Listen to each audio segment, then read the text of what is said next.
This episode of RadCast Outdoors is brought to you by PK Lures, Bow Spider, and High Mountain Seasonings. Fish on! Hey, RadCast is on. Hunting, fishing, and everything in between. This is RadCast Outdoors.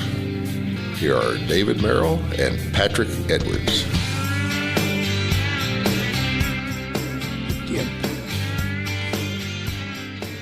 Hello and welcome to another episode of RadCast Outdoors. I'm Patrick Edwards. I'm David Merrill, and right off the bat, we kind of got to discuss there's been a development in Patrick's summer fishing season. You had to bring it up, didn't you? That's like a Band-Aid, rip it off, get it out of the way. Yeah, so just some advice for all of you hardcore anglers who are out there. You probably don't want to play basketball. Basketball is a dangerous sport. I've learned this after having my nose broken, my ankle broken, and now destroying my shoulder. So I was playing basketball this past week, having a good time, doing well, went for a steal, got tripped, fell with my full weight on my left elbow, dislocated my shoulder, and tore a whole bunch of stuff in my once reconstructed shoulder, which will probably be now a twice reconstructed shoulder. But yeah, I'm kind of bummed out. Yeah, it's your left one, so you know, for us left-handed people, it'd be a big deal, but you'll survive. Yeah, it makes fishing a little bit harder, but it's gonna work out. And David, you know, tell us a little bit about what you've been doing, because you've been traveling still and selling bow spiders. So just give us an update where you're at. Well, 9,000 miles in a month on the old Bow Spider Suburban. If you haven't gone on social media and seen it yet, we're doing a big giveaway if you tag us in a picture. So when it drives through your state and city, which will be very soon, we're hitting the majority of the western states the rest of the month. So, and you have a film coming out soon and a big giveaway. So just give us a sneak peek of what that's all about. Yeah, last fall we had a harebrained idea to film one of our hunts, and we did. So for the premiere of that, we're going to have a huge giveaway, and all next month, which will be the month of July, you can sign up. There will be a link on all our socials on the webpage, and we'll throw one in the show notes here as well. We're giving away three prizes, a grand prize, a kind of a second and a third place prize, and about $10,000 worth of gear, from new Kafaru backpack to new Maven binoculars, a pair of sheep feet, Outdoor Edge, Bow Spider, and then Blue Creek Outdoors, Joe Bartlett. He's been on here before. If you don't know who he is, go back and listen to his episode. Blue Creek Outdoors, Joe Bartlett. He is giving away 2 days of guided filming. It's a pretty big prize package for sure. It's going to be cool, and it's all in lieu of kind of our premiere for our sheep film launch, which will be on YouTube on the 2nd. We'll do a little Facebook Live and publish that, and we'll also publish the giveaway. And if this is your first time listening to the podcast, what he's talking about is a Dall sheep hunt in Alaska that he went on with his dad and had it filmed. So it's a pretty cool deal, and that's going to be out there on YouTube. We'll have a link to it as soon as it goes up, also on the radcastoutdoors.com website, as well as, of course, bowspider.com, so you can watch that. But it's pretty exciting stuff. And yeah, Bow Spider footed the bill for all of it, and it's been pretty cool. If this is your first RadCast Outdoors podcast, go check out Bow Spider. You'll quickly know what the fuss is all about. Yep. And so today we're going to be kind of getting back to the heart of what we started this podcast to really do, and kind of the feel and what we wanted to have. And, you know, when Dave and I talked about this, we wanted it to be kind of a campfire conversation, you know, hunting and fishing, telling stories, you know, also, you know, sharing experiences and tips and tricks. But somebody really special to me is in the studio today, and that's my wife's grandfather, Hall Stoddard. So Hall, welcome to the show. Thank you very much. And so Hall, he's done a lot of different things in fishing and in hunting. And I remember when I met my wife, we had talked about, you know, she said, "You got to meet my grandpa." I was like, "Well, why is that?" And she said, "Well, I think that you both are both fish nuts," which is true. And when I did meet him, it was very true. He is totally a fish nut. And so, you know, we enjoy going fishing together and sharing stories. We went to Alaska together. It's been, 7 years ago, something like that. And just really enjoy spending time with him. So I thought it'd be fun to have him on the podcast. So welcome. Glad to be here. Yeah. So we were talking about it a little bit today, but like I said, you've traveled, you've done a lot of things. And we were talking about, lingcod fishing and some of the deep sea, because you've done a lot more of that than I have. And so I wanted to ask you, what's some of your favorite memories of doing the deep sea fishing? I think probably as a child with my parents, they were avid deep sea fishermen also. And so I grew up on the ocean in Southern California. And the fish out there at that time, when there was no slot limits or anything like that, it was, you could get overboard with too many fish. Really, when we went fishing, normally our neighbors would hide because we always came back with, would you like some fish? And it gets old after some time, but no, the saltwater is a good venue. It really is. Anywhere from, what they call a calico bass right up to, I've caught a couple of sailfish. I've got everything but a wahoo. That's the only fish I haven't caught out there that I really would thought I would like to catch, but I don't think I will ever see that day now. So there's something mysterious about, if you're fishing a lake, an inland body of water, and we're not talking the Great Lakes, we're talking Wyoming lakes, right, where you pretty well could see the bank all the way around. There's something a little eerie about, when you launch out of any one of those ocean ports and you just start steaming out, and you're not in a little 20-foot aluminum skiff. You're in a boat, right? You're in a ship, more or less, for the most part. But, you get to where you can barely see land out there. And there's been plenty of times when you can't see it at all. You just happen, I hope, to know which direction to go to find something dry, at some time or another. Yeah. Well, I know, like you were telling me a little bit about lingcod fishing. So tell me a little bit about that and some of the times you've gone out.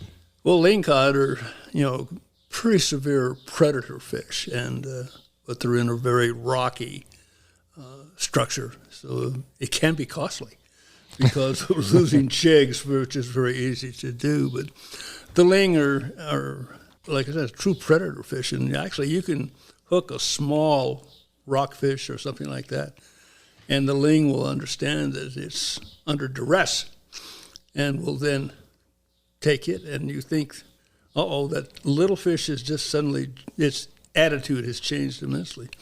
And so you can piggyback them up, and as long as you don't break the surface of the water, you can normally then gaff the ling. And I've seen 12, 14-inch fish come out of a ling when he hits the deck of a boat. So, I've caught them up to 30 pounds, and they don't really, they're not an aggressive fish to catch, but they make up for it on the table. Well, David, you've had an experience with them too, haven't you? My one and only claim to fang on ling, and we did quite a few ling off the Oregon coast, but I lived in Alaska for a short stint and got to go do an overnight on an ocean boat where we stayed in, and I'll give it to you, Port Graham. We steamed out of Homer, overnighted in Port Graham, and got 2 bag limits of fish, and then went back. And we did a little bear hunting in the mornings and evenings as well. It's a pretty good mixed bag hunt. But I had a fish on it, just wasn't acting right, and it got most of the way up to the boat, and just reeling it in, it just was acting really weird. Well, it was approximately 24 to 30 inch ling that was hooked in the mouth on we were running about an 8-inch jig, but he got a half hitch lassoed around because he was trying to run away from the other ling that was trying to eat him. And no joke, about 6 feet below the surface of the water, I'm up on the front of this big cabin pusher boat, diesel 36-foot boat, and a ling in the 55 to 60 inch swam up, swallowed half of my fish, bit down, blood went everywhere, and he shook him for a second, and then he decided he didn't like that, and he left. And we were trying to get the gaff and get that other ling. So it was, the fish I caught had a mouth like a coffee can, maybe, right? The fish that swam up and bit him had a mouth like a 5-gallon bucket, and that's no joke. Mm-hmm. And they've got some serious bite strength. They could chomp just about anything. They've also got a mouthful of teeth, They're a couple inches long.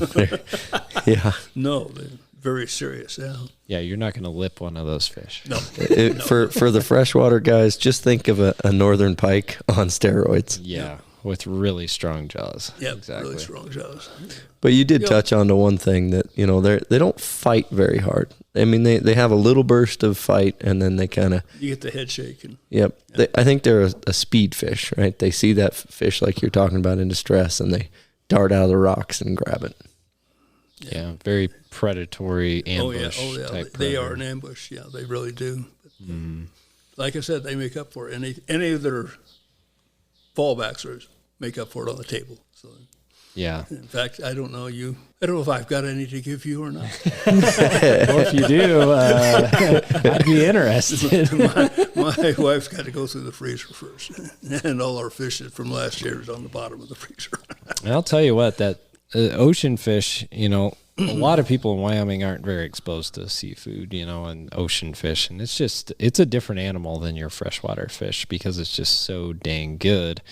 And a story I can tell about Hall is we went to Hawaii for a wedding, and we went out on the ocean. We caught some mahi-mahi and yellowfin tuna, and then we came back to this house that the family had rented, and so we had the whole house and a lot of people, a lot of mouths to feed.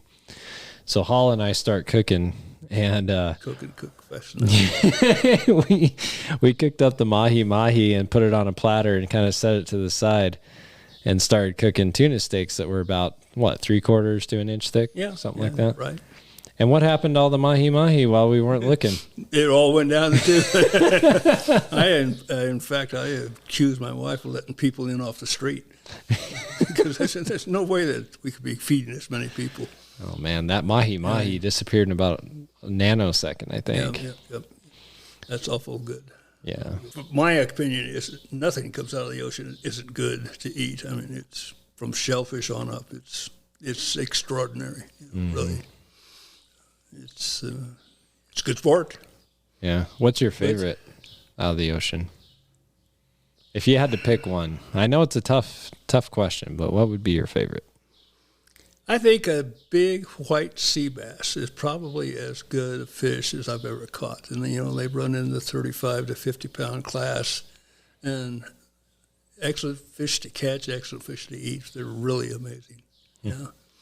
What would be your favorite, Patrick? I don't know, man. That mahi-mahi I had was pretty hard to beat. Gosh. I don't know. Krista and I, when we went to Costa Rica, we caught some black and white tuna down there, and those were really good too. So I don't know. I think it kind of depends on what you're looking for. Like the tuna has a different texture, a little bit more like a steak. And so if you're looking for that, I mean, that's the go-to. But flavor wise, man, that mahi-mahi, I just remember that just being incredible. And then of course, fresh caught anything out of the ocean is good, but I don't know, mahi-mahi was tough to beat. Remind me to tell you later, I'll give you a good recipe for tuna. Yeah, definitely. What's yours, David? What's your favorite out of the ocean? Well, I'm not as cultured as some of us around the table here, but I do joke that I go to Alaska for the halibut all the time, just for the halibut. That's a tough one, man, to beat. But the wife does some home canned tuna, and if you make a tuna sandwich with that fresh home canned tuna, I mean, I know a bunch of people their eyebrows are raising and wondering what. We're not talking bumblebee tuna from the store here. We're talking, and she puts a little bit of garlic and some other stuff on top. And, I'll have to, I'm thinking of prepared fish here at the moment. But between either, fried halibut cheeks or, fresh tuna fish sandwich with, you got to have the cut up onions and the cut up pickles and the mustard and the salt and the pepper and mix that all in there on some nice toasted bread. I don't know. It's a toss up. Well, you could consider the sockeye salmon actually amazing fish, and they're probably the most flavorful of the salmon as far as I'm concerned. But so there's a joke. There's a little Alaskan boy, and his mom's cooking dinner, and he starts going around telling everybody, "Mom's cooking dinner. She says we're having king. I sure hope it's not salmon." I've about had my fill of salmon. Yeah. I like a good smoked salmon every now and again, but other than that, I'll go for the halibut. Yeah, I'm with you. Halibut's halibut's as good as it gets. Although That's right.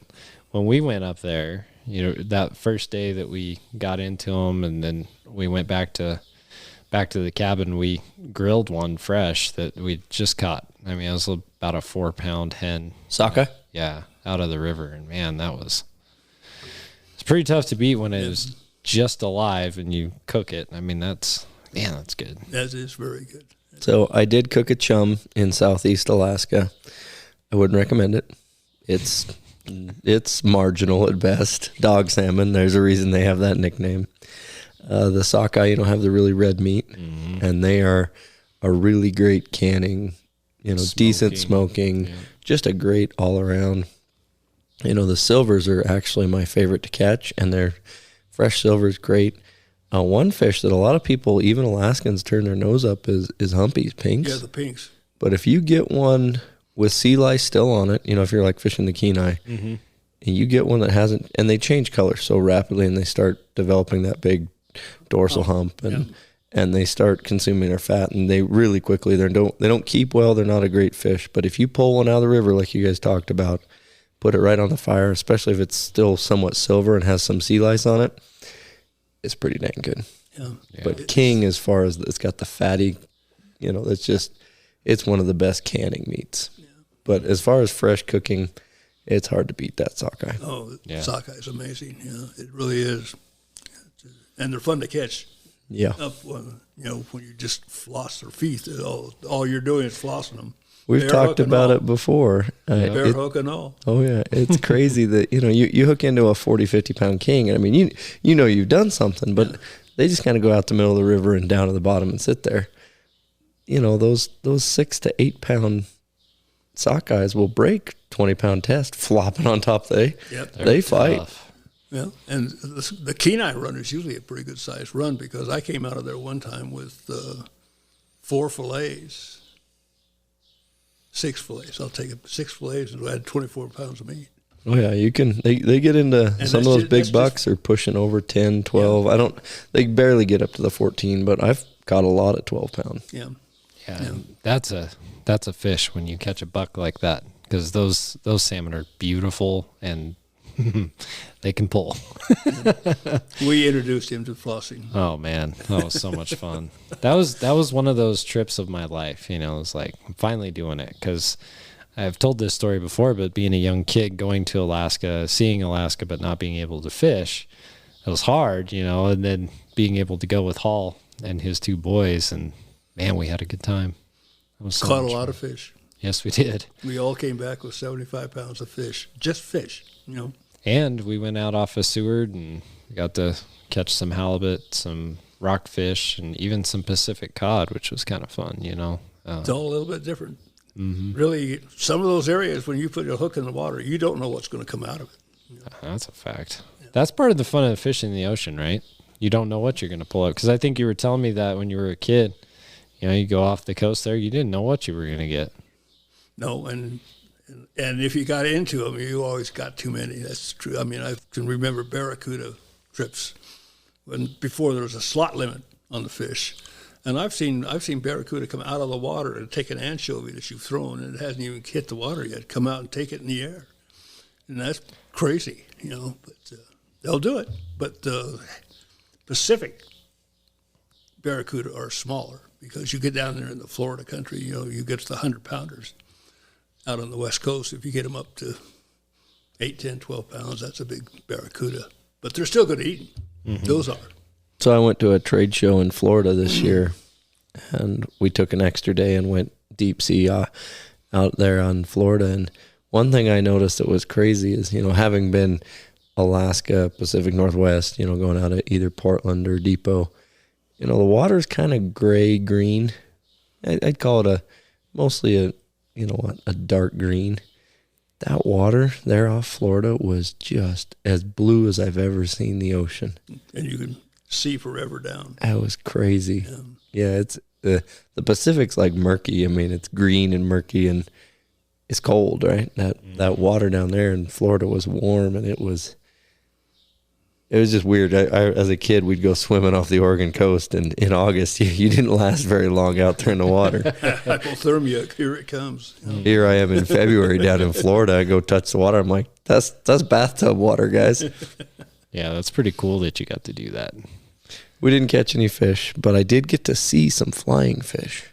Mm-hmm.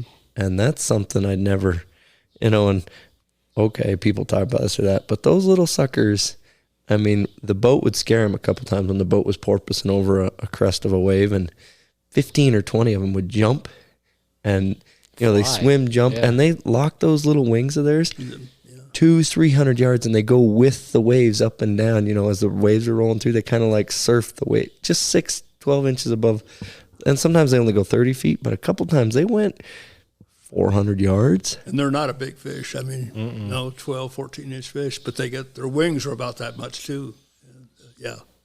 So that was a neat experience I'd never seen before. The other one that really is a little eerie is we've seen orcas off the Alaska coast. And I mean, right off the boat, and they rolled up and looked at us, and I looked at that and I said, that's a fish that could eat you. I know they're not a fish, they're a mammal, but okay, they have a tail and teeth and they're in the water. Yeah. When I went up with Hall, we had a pod come right by the boat, and boy, yeah, it's intimidating. It is. It's like, whoa, that thing is enormous. A couple times I've had whales do the, just the tail where they, I haven't seen them breach, but just the tail where they are diving and, yeah. Hall, do you remember that humpback that breached by our boat when we were jigging out there off Seward? That was an awakening. Whew. When you're not looking for that, that'll wake you up. It'll wake you up. So that is the neat thing about. Attention in a hurry. Yeah. You don't know what you're gonna get. Well, I was down in Texas here a few years ago, and a camp, and we were out fishing, and I happened to spot a dolphin, and I asked this old fellow I was fishing with. I said, "Dolphin?" He said, "Oh yeah, that's Henry or George or something like that." I said, he's around here all the time. I said, "Do you feed him?" And he says, "I beg your pardon." I said, "Do you feed him?" He says, "No." He says, "What are you talking about?" And I said, "Well, here, wait a minute." We had a couple of scrap fish in the bottom of the boat. Picked it up, and I waved at the fish, and I slapped the water a couple of times. And here he came. Came right up the side of the boat. I held the fish out. He rolled over on his side, took it out of my hand, went away. The old man says, "Can you do that again?" Here he came. He didn't want to be touched, though. The fish didn't like to be touched, but he would roll over on his side, over his mouth, and take that fish. And this old fellow says, "Can I do it?" Why not? So he did it a couple of times, and about 2 or 3 days later, I'm in the camp. And a fellow comes up to me. He says, "Did you go fishing with what's-his-face the other day and start feeding that dolphin?" I said, "Yes." He says, "That's all he wants to do now. He doesn't want to fish. All he wants to do is feed the dolphin." I want to go feed the dolphin. Dolphins are cool. Yeah. Yeah. And it's kind of fun, like, seeing different kinds of porpoises, right? Because, I mean, they're, like, up in Alaska, you have those that are kind of like the, what I'm talking about, David, the dark gray, black kind of color. And then you've got, all kinds of different varieties. But, man, they are so cool to watch. When we were in Costa Rica, we were motoring out. We were looking for birds so we could find bait.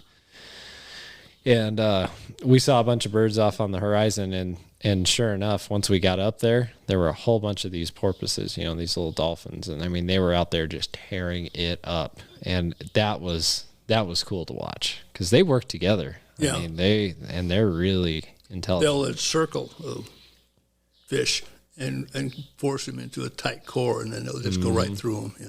Yeah, it was really fun to watch. I was over in Hawaii once, and we got into some porpoises these guys were black and white, but when they came out of the water, they were very aerobatic. Mm-hmm. I mean, they were doing flips. They were coming up 12, 14 feet out of the water and doing flips and back in. They were just having fun. I mean, they were just playing out there. Well, I think the SeaWorld dolphins and like Flipper, that was a bottlenose dolphin, that species.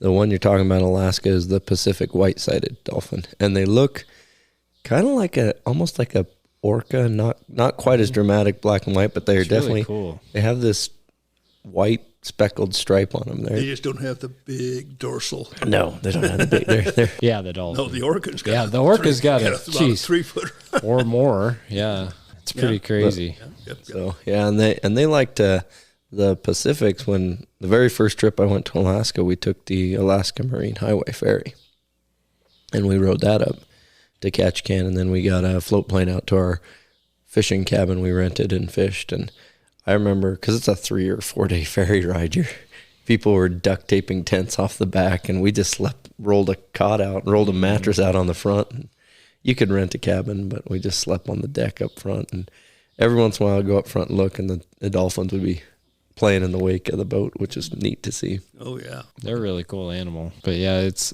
was kind of cool in Costa Rica watching them work together and kind of driving the bait into a ball. And then, of course, the birds take advantage of it at that point, and they come barreling out of the sky and picking off fish out of the water. It was neat. It's just amazing. Like, you talked about the ocean a little bit earlier, right, of how it's just different. You know, you get out there, there's so much out there that you don't know. And there's smells different, it sounds different, man. and you put your hook down and you might be catching a 1 pound fish and you might be catching a 300-pound fish. I was out at Brookings 2 years ago. We had been fishing for bottom fish, just maybe 5 pound fish. All of a sudden my jig takes off for Alaska. I mean, we're not really equipped for this, and so I threw the air on it, and I had no control over this fish. And the skipper of the boat came up and said, "What are you doing?" I said, "Don't ask me, but there's something out there that's very mad at me right now." And he had everybody reel in, and he says, "We'll chase it and find out what it is." It turned out to be a thrasher shark. That's the one that has the big sweeping tail, And we got it to the surface twice and saw it, about 7 foot long, so they figured it weighed something over 100 pounds.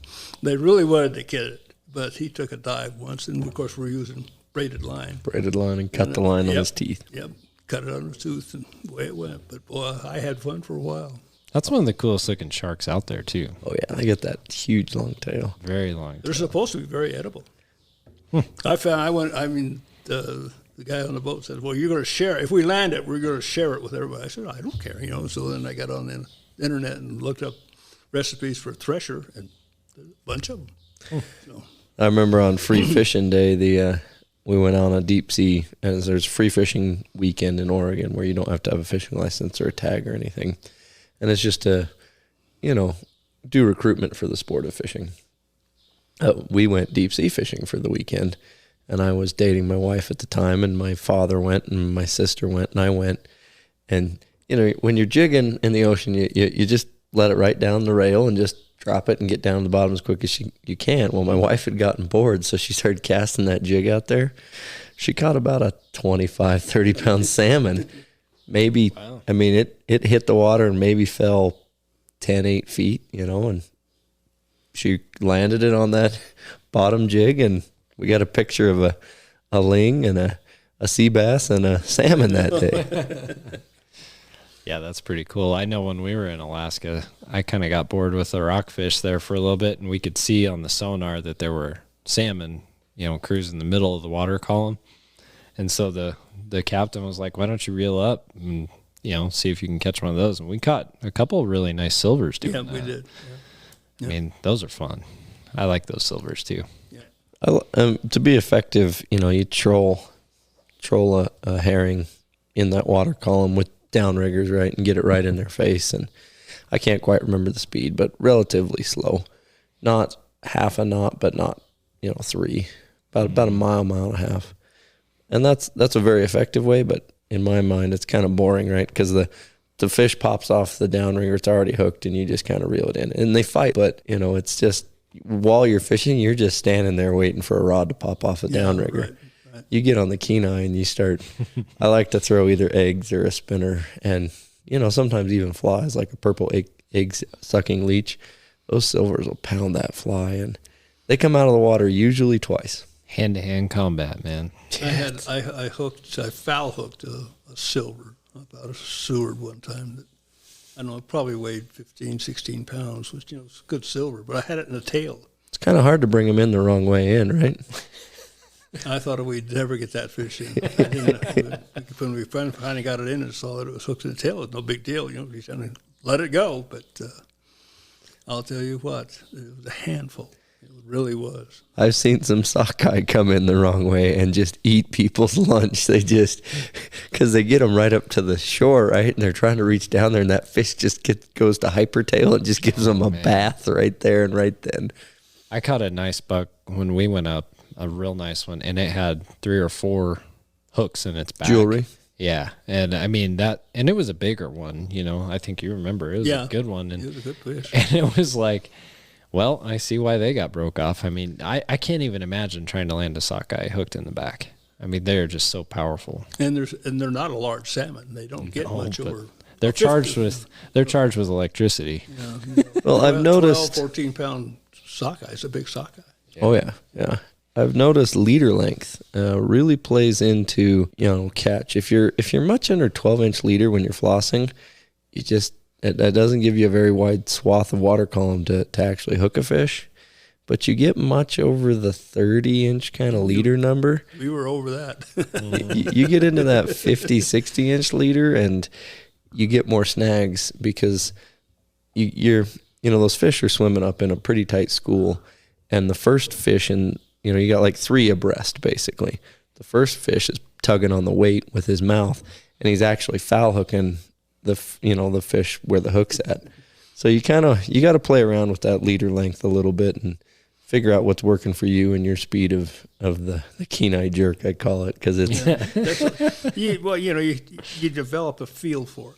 Oh yeah, takes about a day. Yeah, then it starts to sink in.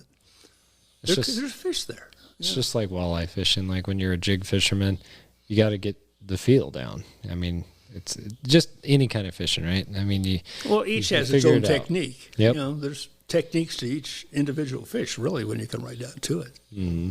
I can remember steelhead on the South Sandy Am, and we were just dead drifting a corky with a little bit of eggs, right? And basically, when the steelhead picks it up, we're floating in the river with the water, with the current, and you just cast out, and you're now floating with your eggs. Well, when it stops, it's either hung up on the bottom or hung up on a fish. It doesn't matter. You set the hook. Yeah.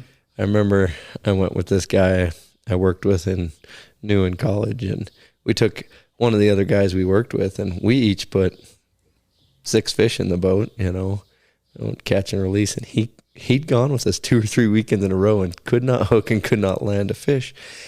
And if there's 3 guys standing in a boat and 2 of each got 6, the third one's doing something. I mean, same bait, same tackle, same day, same water. There's something going on, he right? was fishing on the wrong side of the boat. Well, we were all standing on the same side of the boat. Or he's holding his mouth wrong, is what we say. He had a banana in his pocket. This is true. So where does this come from for people who don't understand? Because you'll get kicked off an ocean going boat if you show up with a banana. That's right. I don't know where it came from, but it's a bad luck omen. Well, what I think there's actually some scientific evidence to this, because seriously, if you take a banana and put it in your lunchbox with your, Little Debbie chocolate chip cookie, when you go to eat that Little Debbie chocolate chip cookie, it tastes like dang banana. And then if you leave that banana in there over the weekend, everything smells and tastes like banana. So yeah, good old bananas. I don't don't know. take them. Don't bring them on my boat. Don't go fishing with a banana. No. I'll admit I've taken them fishing and done just fine. But yeah, there is something to that, David. I don't know what it is about bananas, but they mess with everything. Like if you have it in a lunchbox, you are dead on. I can always remember also when I was younger, I smoked. And I got to thinking, when I'm putting live bait on a hook, you have the nicotine is in your system. There's oftentimes I've thought that the nicotine was adverse to a fish. They didn't like that.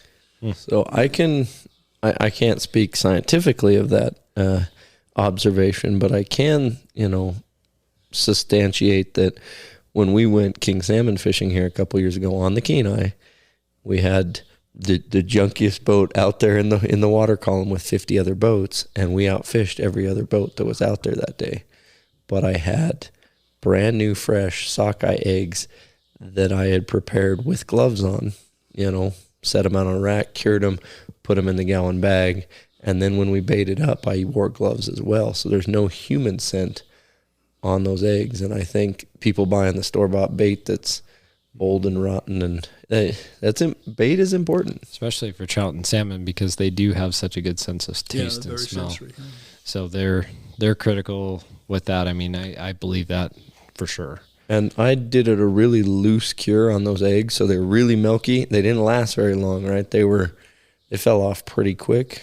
Maybe 10, 15 minutes of fishing, we'd reel up. And, if you're fishing for silvers, you want about a 25-cent piece gob of eggs.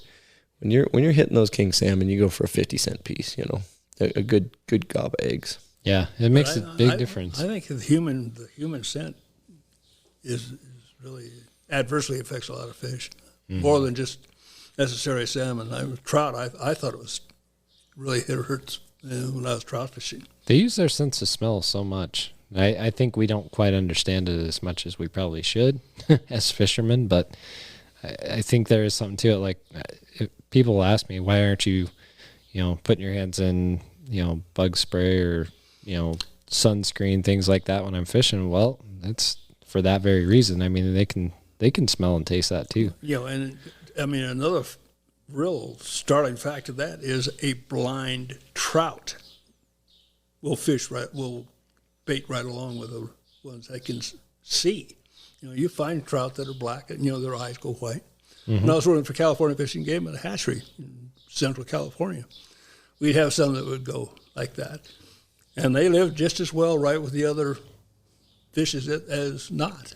So, there's a sensory perception there that they don't need eyesight.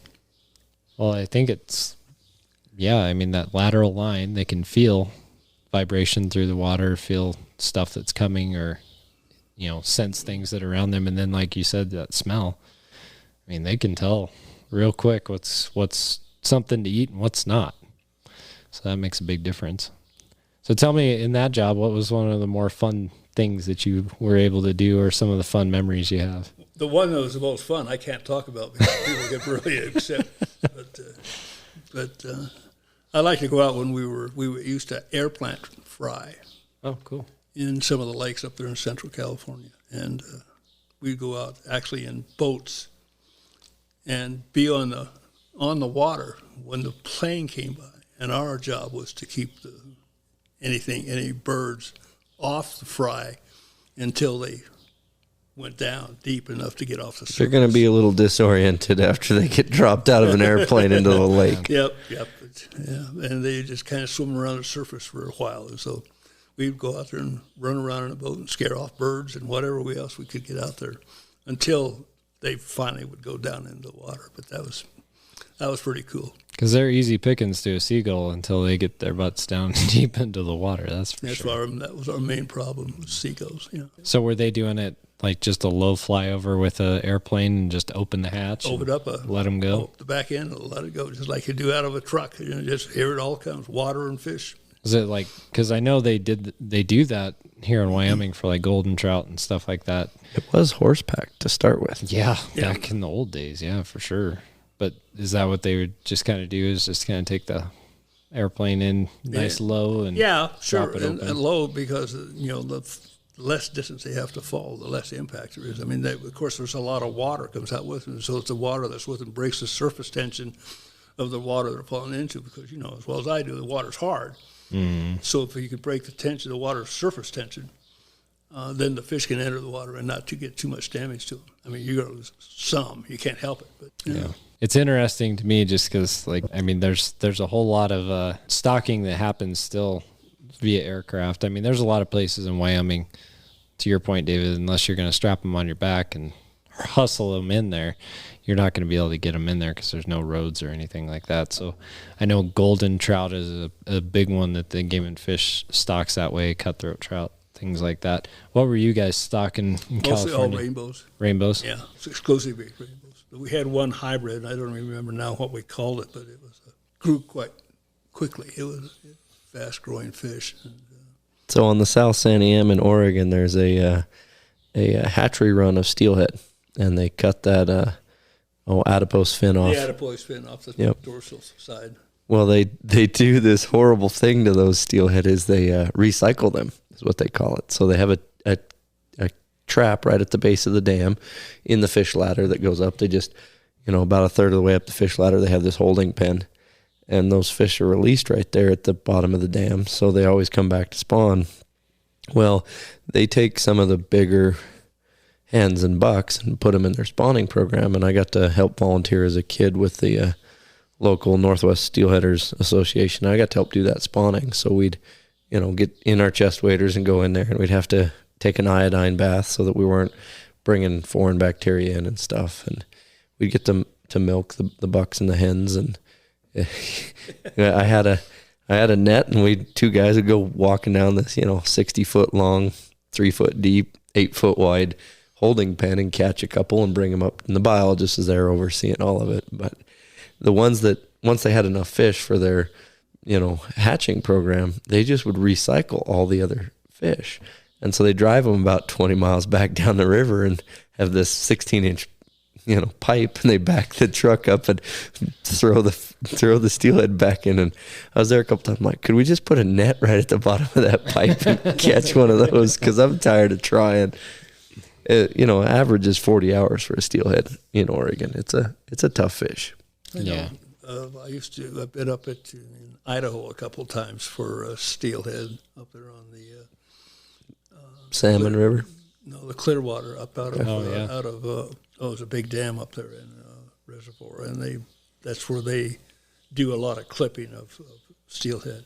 So you can always tell the difference between the reason they do it is just to be able to tell the difference between the hatchery fish and the wild, because you can't keep the wild. So they take those fish as a smolt and they run them through an actual. No. At this place, there's about a half a dozen ladies sitting up there with clippers. And my eyes went like this, but they and just clip them with scissors they just had little clippers. Not quite nail clippers, but it was similar. And they'd pick it up and pop it off and throw it in the water. And the reason they do that is to differentiate between the wild, natural, that's all, and most of those places you can't keep, or they have a slot limit or a certain season on those wilds. You can't keep the wild. Yeah. I caught some nice fish up there, though. Yeah. They bobber fish. Mm-hmm. In drift, with the bobbers. Yeah. Yep. You have to know the depth of your. We were using flies. Flies, yeah. You're on a leader with about 3 foot in front of your weight. Then you got your bobber that's set at this run happens to be 10 foot deep, so you set it at about 9.5 feet. And watch your bobber, until you. And I've caught them that way. It's crazy, but, it works. I want to get up there and do that. Well, it's a big rainbow that just goes to the ocean. Yeah, I know. Goes back. Gives them that electricity charge. Makes them a little stronger. Yeah. Saltwater. Saltwater does a lot. Saltwater bath. Yeah, there's something about that saltwater. It just makes fish a lot stronger. But you were telling me some stories, too, earlier. We've got a lot of people in Wyoming that listen, and you were talking about fishing for trout in streams and different things like that. So tell me some of your most memorable trout fishing stories from Wyoming, or in the area anyway. Well, most of my trout fishing before I ever came to Wyoming was California. Right.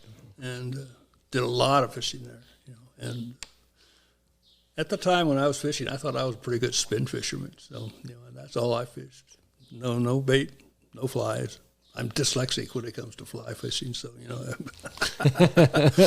I don't know which left from right, and I can't fly fish. I was working there in the Denver area, but I had a run that I always went to from Denver to Craig over Highway 40, and a lot of good water in that country. And you get up around Steamboat Springs and beautiful fish.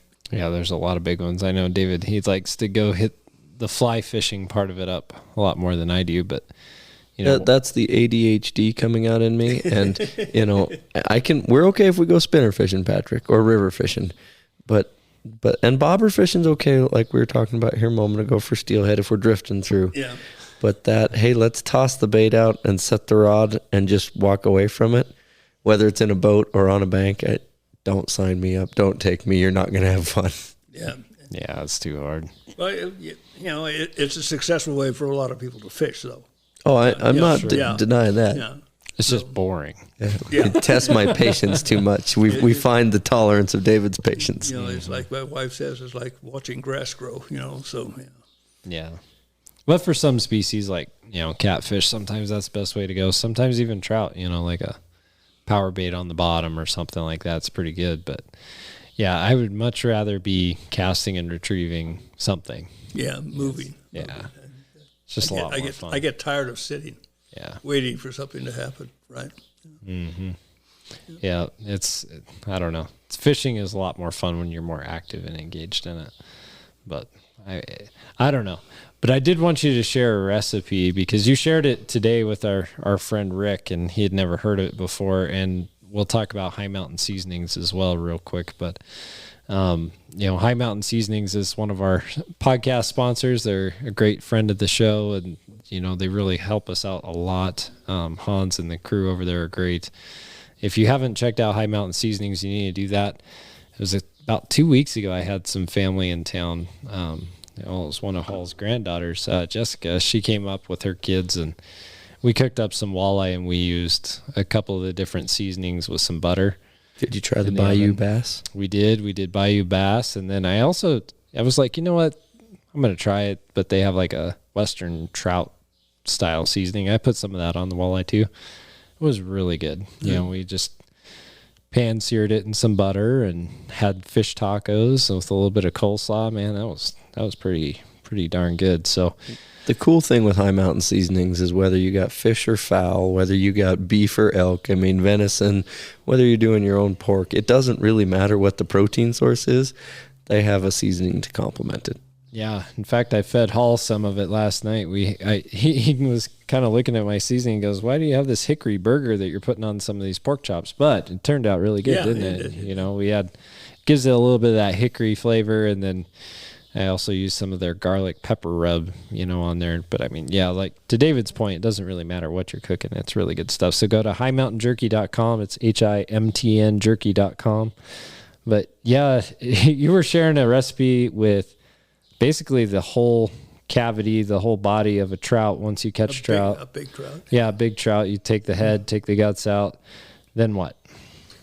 You fill the body cavity with a medium salsa. Throw a couple of bay leaves on the outside, wrap it in aluminum foil, and put it on the high side of your grill. At about 350 to 400 degrees. Let it sit there for about a half an hour. You unwrap it. All the skin comes off on the aluminum foil. You grab the tailbone with a pair of pliers and start shaking, and all the meat falls off. And pretty soon you just take the carcass and drop it off, and all you got is a pile of meat with some nice salsa in it. I'm liking this. Yeah, so now we got to go catch some and try that, right? Well, as an ocean fishing guy or a steelhead guy, right? Bones are they're not an issue when you're cooking a 20-pound steelhead, right? When you're cooking an 8-ounce trout, bones are an issue. Yeah. I don't like bones. No, I don't like fish bones either. Yeah, no, that's a great way to do it. And, I think it's kind of fun to share recipes, and tell stories. I'll give you one more. Yeah, let's do it. You ever get into tuna? Of course, when we go on the West Coast, we go for albacore. And we'll take a steak, not really a steak, a fillet, and you pre-cook some bacon to where it is cooked, but it is still flexible. I'm liking the sound of all of this. Then you wrap it around the bacon around the fillet, pin it with a couple of 3 toothpicks, put it on the grill, and cook your tuna. Not too long, because tuna doesn't take a lot of time. Bacon will cook at the same time, and there you are. Okay. All right. Trout's first, albacore second, Patrick. Yeah, we're going to have to go do that one. That sounds really good. Go ahead. I got one more. Well, throw it in there. We're doing it. Take tuna, take a sweet chili sauce, and baste the fish with the sweet chili sauce as you're grilling it slowly. I like chili, so that sounds good to me. Sweet chili sauce. Sweet chili sauce. Yep, I know what you're talking about. Yeah. It goes well with tuna. I bet it does. There's not much that doesn't go well with fresh tuna. Yeah, that's true. But one of the big things that we like to talk about on this show is getting family involved, and I know you have. I went on one of the family trips with you, doing some fishing with your boys, and it's important to a lot of people, getting their kids involved, and I always like to hear, what are some pearls of wisdom on how to get your kids out and get them involved in the outdoors? What kind of advice do you have? You have to be an example. You have to show some results and get them interested. Once you get them interested, well, then the rest of it should be, or could be, relatively easy as far as taking them further. But you have to set an example, really. That's the key to where they can see that you're getting something for what you're doing. And, if your relationship is the way it should be with your children, you would hope that they would follow somewhat in your footsteps, so to speak. Mm-hmm. So it is just get out. I mean, I go out, and I've taken all the girls out. I've taken both the boys out. So not always successful. Like one of the daughters would never go hunting with me. Again, two of them wouldn't. But Tony liked to fish. Mm-hmm. The boys, I don't know. They just never hooked onto hunting. They hooked onto fishing, but never hooked onto hunting. That's interesting. My dad is, and Patrick knows, he's a fisherman. And you notice in the podcast studio here, we're lacking a few fish on the wall. And my brother's very much, his home's the same way as mine. Is we like to fish and we will go. But if it's hunting or fishing this weekend, we're going to go hunting. But to your point earlier about the guy that liked to sit there and feed the dolphin, I guess I could care less if I catch another trout or not, as long as I live. It's fun. I like to eat them, right? But taking my boys, and we went, and let me caveat that. I could care less if I catch another fish on power bait as long as I live. It just doesn't excite me. But we went out here to one of the local lakes a couple months ago, and the 2-year-old outfished the 8-year-old. The 8-year-old caught a fish and was excited, and we had to go 3 different evenings to get him his fish, and he really, Dad, I want to catch a fish, and let's go. So we got him a pole and a tackle box and some power bait, and we put some hours in it to get it done. But the little tyke on a little ice fish and a little blue Disney pole caught 3 trout, and I had more fun watching those trout eat his lunch. And then it got on he was all right with the fish as long as it was in the water, but once it started flopping on the bank, he just had a little come apart like, this is not okay, Dad. So I felt like I was a little kid again. I could watch kids catch fish on power bait forever. I'll go. Sign me up. It was great. I can remember my youngest son, one of the first times we took him out fishing, and he was walking across this little creek, and he had his pole, and it had a lure on it, but he wasn't paying attention, and the lure was touching the top of the water as he walked. And the dumbest brown had to be in the northern United States hit that lure, right, like at his knees. And he was the most excited kid you ever saw in your life, and he likes to fish. Yeah. Well, both of your boys, we had a lot of fun up in Alaska. I know Steven and I, we really hit it off and, spent some extra time fishing.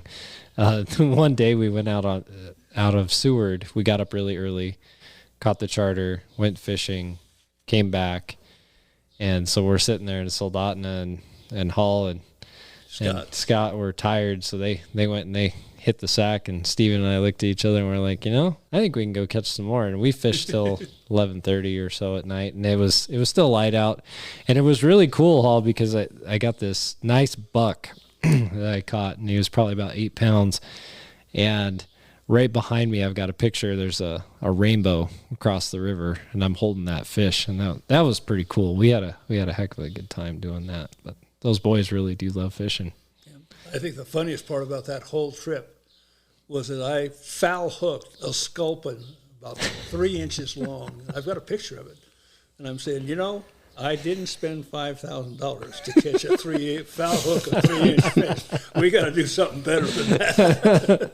He's not kidding either. I mean, it was a dinky little fish. About that long, and I foul hooked it. Yep. But I had to put it back. But hey, we caught a lot of fish legit and had a lot of fun. So we did. It was good. It was a good trip. Yep. But yeah, it's kind of fun, and just reminiscing about different trips and different things. I remember on that trip just being, kind of in awe and everything. And There is something magical about the Kenai River in Alaska. Alaska's just such a, I don't know. It's one of those places that just has a special place in your heart once you've been there. I mean, it calls back to you, like, come back. My wife would go back in a heartbeat. Yeah. But I'm not going to pull an RV up there now. Of course, you can't croak. You can't right now. You won't get my wife to go back in a heartbeat, but you get my wife. She'd go for the summer, but you won't get her up there another winter. Yeah. Well, no. It's definitely a summer destination. You want the last 2 weeks in July if you want sockeye, and that's a good time to be there. Well, the problem with that is you fight winter for 9.5 or 10 months, and then all these tourists show up and ruin your nice little remote Alaskan town. I mean, you can pull up to that 4-way stop there on the Kenai Spur in Soldotna any month outside of June and July, and there's one car at it. You pull up there in June, and there's 300 cars each direction, and it definitely ruins the town if you're a local. Yeah, So I can appreciate that. Yeah. now I'm going to go be a tourist and ruin the town for the locals. I'm okay with it. Yeah. Well, we feel that way here in Wyoming too. It's like, I grew up in Cheyenne. You have Cheyenne Frontier Days, and all of a sudden, a town of 60,000 becomes a town of, a couple 100,000 with all the people, and it gets a little crazy and a little irritating. I got a giggle just at Shoshone a couple days ago. We were pulling in the Bow Spider Suburban to fuel it up, coming home from one of our trips. It was the South Dakota one, and there was this brand new Mercedes Sprinter, all decked out, New York plates, and the guy gets out, and he's got his flip-flops on. He's filling her up, and I said, "You headed to the park?" He goes, "Yep." I said, "Okay, just don't pet the bison, please." Yeah. I understand they've had a bad thing up there here recently. Well, they have people occasionally say, why don't we put the animals up for the night, or why aren't we doing a better job of containing them or caging them? And there's people that legitimately don't understand. That's just raw, wild wilderness. That's not Disney World. Yeah. It's more like Jurassic Park. I was up there a few years ago, and there was one bull bison standing out all by himself, head down. He didn't even look healthy. And this guy walked up and put his hand over the hump and said, his wife, "Take my picture." And I was saying, throw him. Teach him a lesson. Cheering. Oh my gosh. Yeah, it's not a petting zoo. No. That's for sure. And I think people forget about that. We're all real familiar with Wyoming, and we know what that wildlife can do, but man, some of these folks, they don't have a clue about what a bison can do, or a grizzly bear. Grizzly bears look really cute and cuddly until they're barreling down on you at about 30 miles an hour. Well, deer attractant says do not apply to a human being, and there's this old VHS videotape of this guy in basically World War II military fatigue camos. He goes out, and this doe white-tailed deer, he's wearing deer pee, and she comes out, and she's I don't know who's filming it, but she's reared up, and she's actively beating him, and he's getting his lunch eaten by this 90-pound doe white-tailed deer. And you get to a 2,000-pound bison, and look what Cape buffalo do to African lions. Yeah. Cape buffalo aren't quite they're a little more aggressive than the North American bison, but they're not as powerful. North American bison have more. They've got all those front horsepower. Oh, bison I would not want to tussle with one. No. Yeah, and you talked about the Cape buffalo. You've seen those videos of them pitching lions into trees with their horns. They're incredible. That is on my list here very quickly. I've actually reached out to a PH, and we will film it, but I want to go kill a Cape buffalo with a bow and arrow. There you go. That'll be an adrenaline rush for you. The hair's standing up on my arms right now thinking about it. Yeah, there's that would be a handful. Yeah, there's a couple of animals in Africa that scare me more than anything, and one is the hippopotamus. That's at the top of my list, and not far from that is the Cape buffalo, because they're something else. I'm not saying I wouldn't hunt a hippo. It just doesn't entice me. Yeah. They're a cool creature. I'm just saying they're dangerous. Oh, they're 40 miles an hour on dry. They look, because when they're in the water, they kind of look like a big, manatee. Right, I think of manatee, this slow, sluggish. Well, those hippos get out of the water and just. Well, they can come out of the water in a hurry, though. Oh yeah. Even in water, they're not slow. I just watched a video of them just annihilate a crocodile, just absolutely chase it down, bite it, pull it out of the water, and they got after it. Well, you think about their mouth, it's about as big as you can get. But I did see one hippo try and challenge an elephant. Elephant wanted to go through the little hippo pool to the other side, and the elephant just kind of hooked him and pushed him out of the way, and the hippo finally said, okay, you it's an elephant. Man, those African elephants are something else. But So when are you going to do your safari? I talked to the PH. It'll probably be 2022. I mean, we got to get over this travel restriction stuff, but yeah, it's not cheap. I was a little taken back, but my wife and I went in 2013, and we did Plains game. And, she got a zebra, I got the kudu, and we got some warthog. And I didn't get the impala. That's still on the list. Those are cool. And leopard's just too much money. I have no desire for lion. I'm not opposed to it. The management's sound, everything's fine. I just don't feel like spending $50,000 to shoot a cat. But like I said, the ones that really come to mind, top is a Cape Buffalo with a bow. Croc, but I probably am just going to chicken out and use a rifle because I don't want to send somebody out in the water to go recover my croc that I made a poor shot on with my bow. Leopard and impala, those four are pretty high up on the list. No cheetah? No cheetah, no elephant. Giraffe doesn't entice me either. I think they're neat. I took some pictures. I have no problem with someone shooting one, eating any of it. It just, for me, I want a big, old Duggaboy Cape Buffalo, just a bruiser. Mm-hmm.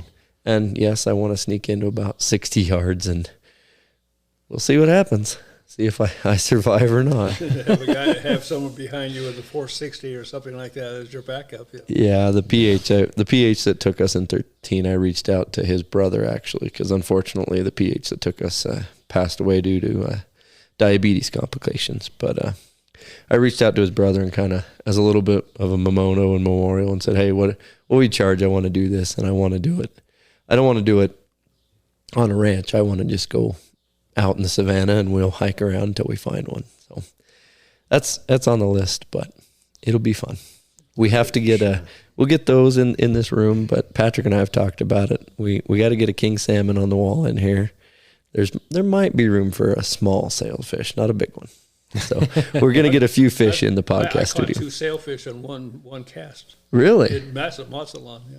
Let's hear this. Yeah. Well, we were just trolling, and I hit one of the lures, and the crew went to bring in all the other lines that were out. We had like 4 or 5 lines. Well, they forgot one. And in the time I'm in landing mine, it intermixes with the other line that's still in the water, and then another sailfish hit it. So now I'm tied into 2 lines with 2 sailfish, and we landed them both at the same time. The deckhand, he's going like this, and I said, yeah, I'm sorry. And when we got to the dock, he runs up to the dock manager, and he says, he caught 2 at the same time. And everybody's saying, well, how can you do that? Well, it's easy when they screw up, But it's easy when they screw up, yeah. No, I definitely, I'd rather be lucky than good all the time. Yeah. That's just like playing golf. I'd rather be lucky than good, So what's the craziest thing you've ever seen while you've been out fishing? We were on a boat over by Catalina Island, and I was sitting up on kind of on the flying bridge with the skipper of the boat, and he says, "Uh-oh." And I said, "What?" And he says, "Uh-oh." He says, "Look over there." And I saw this whale underneath the boat. It went underneath the boat, and everybody either snagged it or probably half of them snagged. So everybody's on this side of the boat, their rods are going like this, and the boat is doing this, and the other guys are watching their line disappear down. That poor whale had some jewelry, huh? He was wearing a lot of jewelry. The whole boat just sat there and went like this a couple times until he cleared everybody's lines and snapped them off, and away he went. Yeah. Okay. You're not reeling in that foul-hooked whale. No, that's for sure. No. Holy moly! Because he saw it coming. That's what he said. Uh-oh, because he went right under the boat. That's the one thing you don't want to hear your captain say is "uh-oh." No. That's a bad sign. I think I annoyed the captain one time on Kenai. I was maybe 15, 16. And now the water was green and nasty enough up on the window that he sent me up on the flying bridge. And we put me in one of those Gumby suits, right? And survival suit. And my dad tells the story differently. And yes, the captain sat there and watched, but I had control of the throttle and got to throttle her up the waves and throttle back down. And I mean, up there I could see with the wind and rain in my face, but I had more fun driving the dang boat than I did catching fish on that trip. That would be fun.